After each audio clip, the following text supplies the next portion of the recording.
कार्यक्रम की अध्यक्षता कर रहे अध्यक्ष जी आदरणीय राम आदरणीय मोही साहब, सामाजिक न्याय महासभा के अध्यक्ष सेवानिवृत्त राजपत्रित अधिकारी सचिवालय में समीक्षा अधिकारी रहे आदरणीय रामब्रिज रावत जी, सामाजिक न्याय महासभा उत्तर प्रदेश के महामंत्री भाई केशवराम गौतम जी, मीडिया प्रभारी बसंतलाल रावत जी और इस कार्यक्रम के आयोजक रवि गौतम जी, हमारे जिनके जरिए हम यहाँ तक आए चतुर्वेदी जी, आपको भी बहुत बहुत धन्यवाद कि आप यहाँ तक लेके आए हम लोगों को, माताएं बहनें।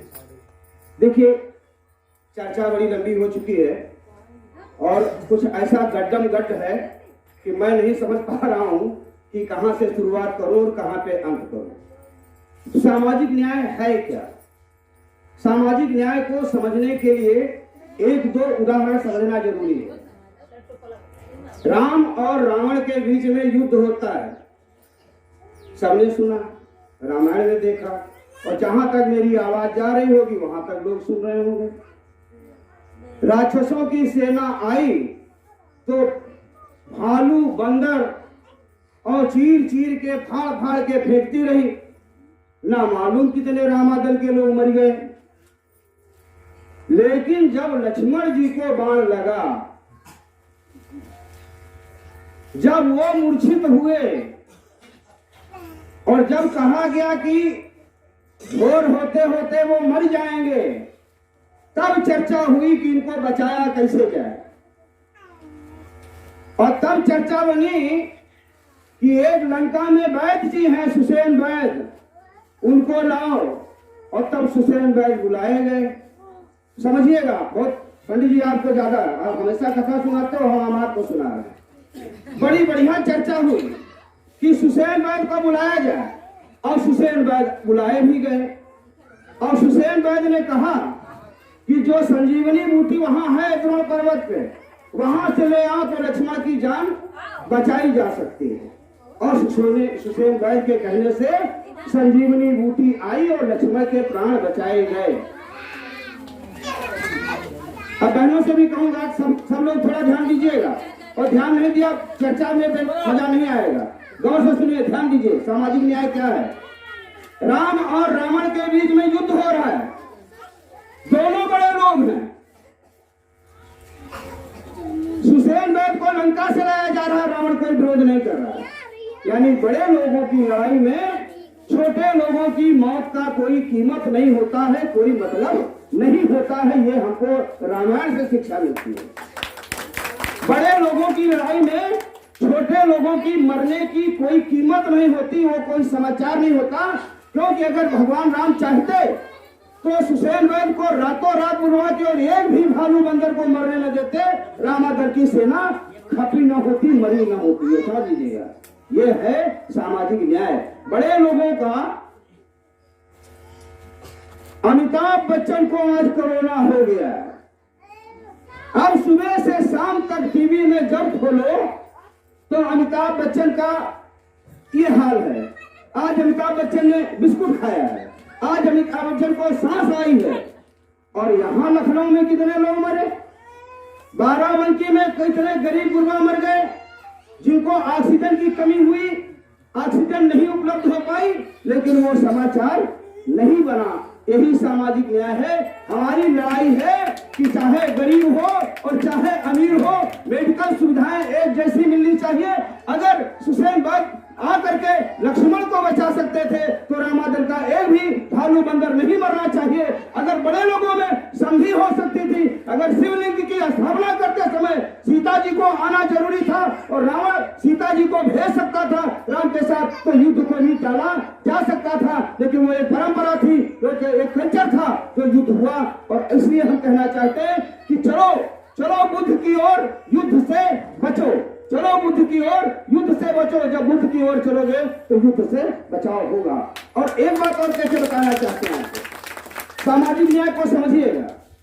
एक हमने से गांव में लोग कहने लगे कि आप तो अमीरी गरीबी सब बराबर दूर करने की बात करते हो क्या? हाँ भैया हम लोग करते हैं। तो कहे कि हम एक आपको किस्सा सुनाते हैं, तो हम क्या सुना दो।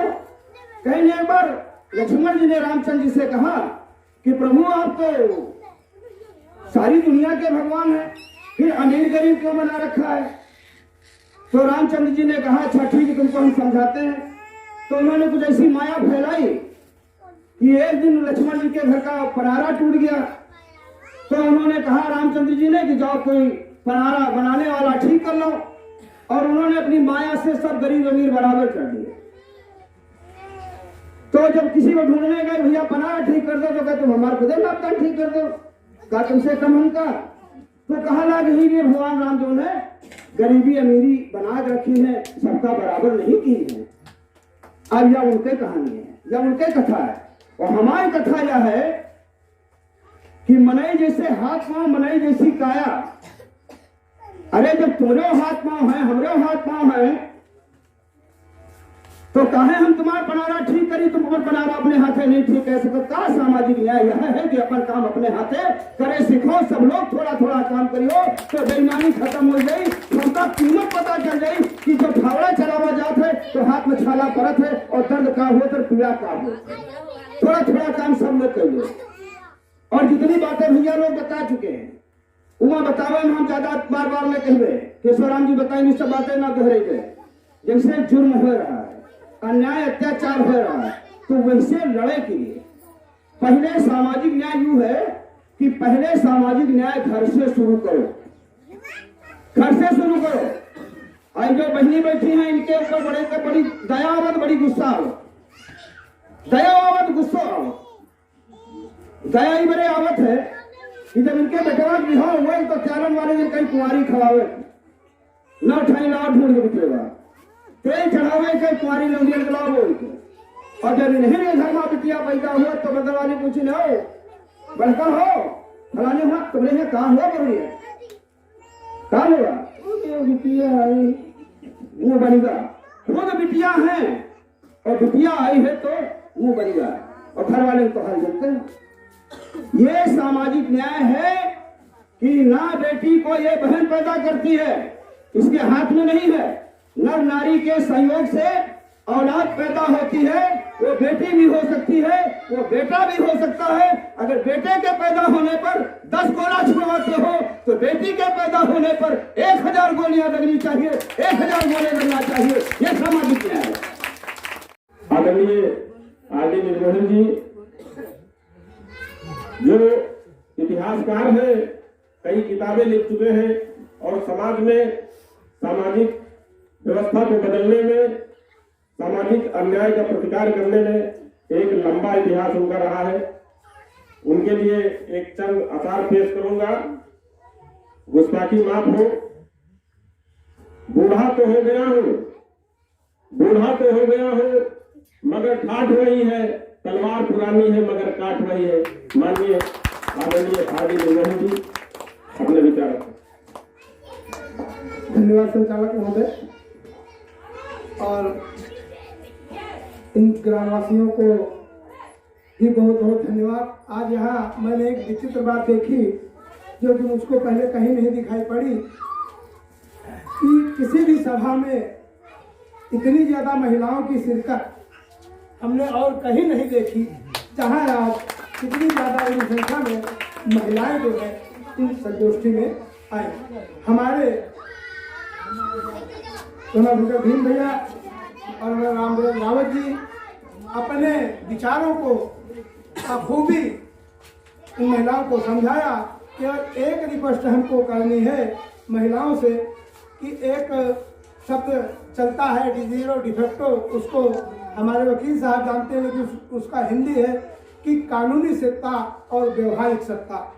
तो व्यवहारिक सत्ता जो होती है वो हमारे घर की महिला होती है, और जो कानूनी सत्ता होती है वो हमारे पुरुष लोग होते हैं। तो जब तक व्यवहारिक सत्ता हमारी जो है, हमारी व्यवहारिक सत्ता जब तक जो है सही नहीं आएगी, जब तक जो है यानी हमारी महिलाएं जो अगर समाज सुधारक नहीं बनेंगी तो हमारा समाज नहीं सुधरेगा। इसी कड़ी में एक बात ये कहनी है कि एक बाप अपने लड़के को शराबी नहीं बनाता है, उससे छुपा के बीड़ी पीता है, उससे छुपा के जो है दारू पीता है, लेकिन एक महिला अपनी बेटी को पाखंडी जरूर बना देती है, बुरा नहीं मानना। एक महिला क्यों? उसकी बहुरिया आई, उसकी बेटी आई, और जगह जगह पे जाके जहाँ कोई स्थान भी नहीं, ई देवी देवता है इनमा पाए लागो, ई देवी देवता है इमा पाए लागो, पूरे गांव भर में घुमा टहले जाए। तो कहने का मतलब ये है कि आप लोग जैसे वो व्यवस्था परिवर्तन हो रहा है, वैसे ये भी व्यवस्था परिवर्तन करें। इसमें महिलाओं का ही योगदान सबसे ज़्यादा है। और आपने हमारे वक्ताओं को शांतिपूर्वक सुना और हमारे जो है इस गोष्ठी को सफल बनाया, उसके लिए कोट आप लोगों को धन्यवाद देते हुए और सभी महापुरुषों को अभिवादन करते हुए मैं आज इस सभा को समाप्त करने की घोषणा